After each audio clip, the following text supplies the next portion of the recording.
Всем привет! Добро пожаловать на канал Знобный Дверник. И сразу прошу прощения за небольшой такой креативчик перед клипом. Ну и как еще иначе назвать вот этого монструозного парня, кроме как чудовище. Называется Vapid Guardian. В сессии не встречается, можно только купить. А к НАСУ относится к индустриальному транспорту. Но в гонке вы его можете взять, если найдете его в разделе вездеходы. Как ни странно, там он присутствует. Стоит 375 тысяч долларов GTA. И полностью тюнингованный для участия в тестах. Что он из себя представляет, что может, сейчас будем разбираться. Вытирайте пот, готовьте вкусняшки и чаечек, мы начинаем. Поехали!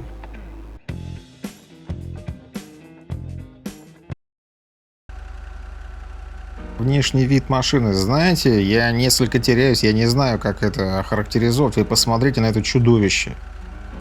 Именно чудовище, по-другому это не назвать. Он настолько огромный, что когда его загоняешь в мастерскую, во время анимации он получает повреждения, его потом ремонтировать приходится перед началом тюнинга. Как вам такое? Ну, это лирические отступления, давайте смотреть. Хромированный бампер, хромированная решетка радиатора, огромный просто капот. Посмотрите, какая высота, она выше роста человека, наверное, наполовину самого роста человека. Обалденные хромированные подножки. Единственное, что колесики не очень большими кажутся, но когда человек рядом с ними стоит чуть ли не по плечо высотой. Сзади расположены трубы коптящие. Жалко, что во время движения ничего этого не видно. Только когда он стоит и за руль садишься, тут дым такой идет. Сзади немножко похож на Sand King, но единственные размеры такие. Сами видели на превьюшке небольшой такой, насколько он огромнее, чем Sand King. Огромнейшая, чудовищнейшая машина, которую практически признали грузовиком. Она относится к классу промышленного транспорта, как я уже говорил. Но тем не менее это вездеход. И в гонке его можно брать как вездеход. И этот, пожалуйста, момент запомните. То есть не просто так вот. Если вы для себя тесты какие-то проводите на трассах, его можно брать в гонке, и он находится в разделе вездеходов. Так, звук мотора. Мощь. Смотрим салон. Ну, довольно технологичненько. Обратите внимание, как панель развернута. Вот так немножко в бок, в районе торпеды. Это решение именно грузовиков уже. Рабочее место водителя. Цифровое табло. Все очень красиво на самом деле. Ну и задний просто диванчик. Он с подголовниками. Сколько места, просторненько. Хорошо. Достойно, достойно. Единственный такой темный момент: у этой машины от слова совсем нет внешнего тюнинга. Я понимаю, многие из вас теперь застонали и сказали: ну как так, Rockstar, за что? Ну, у меня возникает тот же вопрос. Такая красивая необычная машина, а тюнинга нет от слова вообще. Давайте посмотрим, у нас цвет там что с цветом. Ну, два цвета. Вместо тюнинга посмотрим хотя бы так, что меняется. Так, получается, что дополнительный цвет у нас должен менять бамперы и все остальное прочее. Но сейчас проверим. Так, в салоне что-нибудь меняется? Нет, даже строчечка не меняется. Смотрим тогда дополнительный цвет. Да. Причем трубы остаются черные, подножки черные, меняется так вот эта вот вся хромированная красивая отделка. Задний, передний бампер и подножки. Причем подножки, которые в кузов идут, они остаются черными. В салоне. Нет, строчечка не меняется, ничего больше не меняется. Понятно, ясно, понятно. И эмблема банды. Эмблема банды расположена на борту. Все, народ. Больше ничего-то поменять нельзя. Ну, колеса традиционно поставить. Сейчас посмотрим, что-нибудь изменится. Ну, размер остается, кстати, неизменным. Колеса вездеходные по дизайну. Протектор соответственный. Если ставите другие, изменится только диаметр дисков. Сами колеса нисколько не поменяются. Так, и у нас на закусочку стеклышки. Тонировка стекол происходит, фары нет. Вот и, собственно, весь внешний вид и весь тюнинг машины. Приступаем к остальным тестам.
как вы видите, вращаются все колеса. У машины, несмотря на ее колоссальные размеры, полный привод. И это обнадеживающе. Тесты с волноломами обещают быть интересными. Давайте продолжим.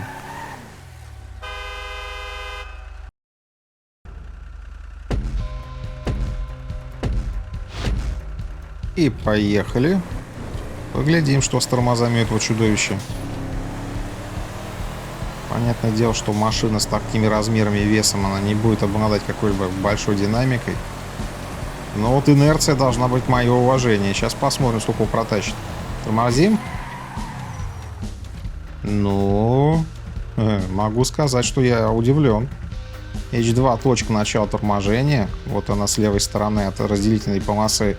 Белый значок со стрелочкой — это точка начала нулевого отсчета. И для своих размеров и массы он проехал не так уж и далеко.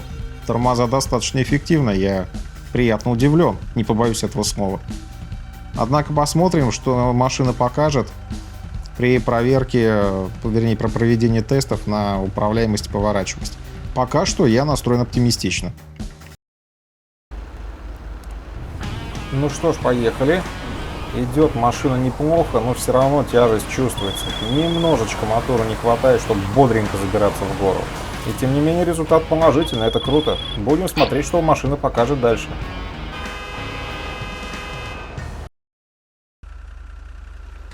Тест на мужика для любого уважающего себя внедорожника и особенно вездехода. Посмотрим, что это чудовище нам покажет.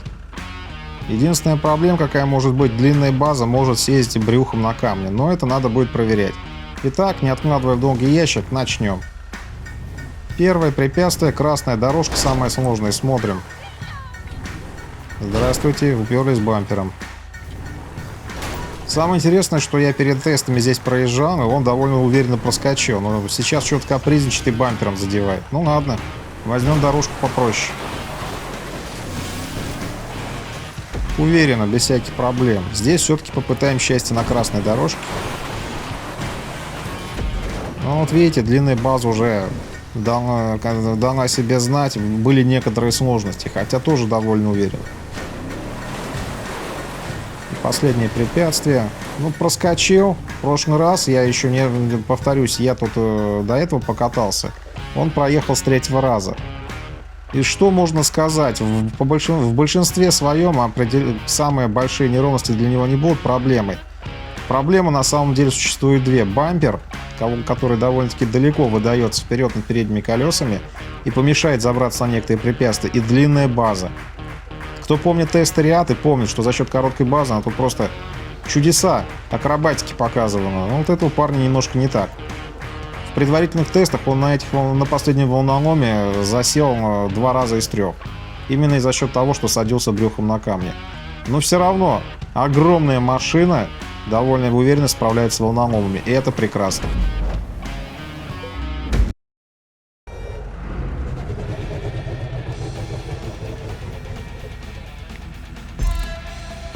Ну что ж, чудовище, давай посмотрим, что ты можешь нам предложить по части поворачиваемости и управляемости. Несмотря на размеры, машина довольно резво реагирует на поворот руля. Обратите внимание, он разгоняется довольно-таки нехило. Я шокирован, честно. Перед поворотом я на всякий случай притормаживаю, потому что все равно это, конечно, не автосимулятор, но машины здесь очень неплохо проработаны в большинстве своем, и масса и инерция имеют место быть. Все довольно реалистично. Обратите внимание, что при выходе из поворота его занесло. Это говорит о том, что задний мост, он не очень стабилен. Это плохо. Но машина бодренько бежит по дороге, хорошо разгоняется и поворачивает довольно резво. Есть небольшая задержка в отклике на поворот руля, но все равно я впечатлен. И вот сейчас наступает самый критический момент — маневрирование на скорость. Я думаю, не сможет. Да, машину, к сожалению, заносит. Упс. Его начинает разбалтывать, а полный привод не дает ему войти в траекторию. То есть быстрое маневрирование на скорости — это не для него. Амплитудное маневрирование, полный привод и полный газ не дают машине поворачивать, а если газ сбрасывать, задний мост заносить начинает. Ну, сложно было ожидать от такого огромного чудовища каких-то невероятных результатов в этом плане. Поворачиваемость немножко недостаточная. Но по понятным причинам это нисколько не гоночный вариант. Я думаю, что, может быть, он неплохо себя покажет на бездорожье, но вот маневрирование — это не его конек. Что можно сказать про эту машину? Невероятно огромная, просто чудовищная машина по своим размерам, которая уже даже не внедорожник, не вездеход, а полноценный маленький грузовик. И при всем при том, для своих размеров и веса машина обладает очень хорошей динамикой, неплохой скоростью и практически ультимативными возможностями по оффроду. Остановить его сможет мало какое препятствие. Цена невелика, а отсутствие тюнинга не является проблемой для этой машины. Должен честно сказать, что возможности машины с внутренним тюнингом меня впечатлили. Перед началом тестов я планировал по его завершению от машины избавиться, но сейчас свое решение изменил, и Vapid Guardian останется у меня в гараже. Почему? Да потому что просто необычная и вполне себе веселая машина. Я настоятельно рекомендую вам купить ее ввиду ее невысокой стоимости и просто ради интереса попробовать покататься. Я думаю, что вы получите нереальное количество удовольствия. Но с моей точки зрения это действительно будет так, хотя возможно некоторые нюансы. Гонки, оффроуд гонки, я думаю, что нет, потому что есть такие представители, конкуренты, как тот же самый Камачо. Я думаю, что Камачо, ввиду его динамических характеристик, Guardian просто не составит никаких проблем. Guardian будет побежден без всяких шансов для себя. Но опять же, там, где участвуют вездеходы, можно взять BF 400. И эта читерская двухколесная машина оставит тебя с носом в большинстве ситуаций. Ну а так, купить и покататься, я считаю, вполне можно. Немножко сумбурно, но, извините меня, я сейчас на эмоциях, на адреналине. Я могу свое мнение высказать только так. А соглашаться со мной или нет, традиционно решать вам. Один из самых олдовых подписчиков нашего канала Нет-Нет, известный вам в чате, он же Нопер, сказал, что эта машина вообще смотрит косо на любую водную преграду и вообще ее не чувствует. Сам не проверял, наставляя это на его суждение, этот человек никогда просто так языком не молол. То есть, скорее всего, это действительно так. Ну что ж, не добавить, не убавить мне больше нечего по этой машине, поэтому я благодарю вас за то, что вы досмотрели до конца. Традиционно попрошу поставить лайк, сделать репост и подписаться на Discord. В остальном желаю всем удачи, всем пока и увидимся в новых видео, возможно, на новых стримах. Насчет стримов уже давно это говорил, но когда-нибудь это все-таки случится. Я на это искренне надеюсь.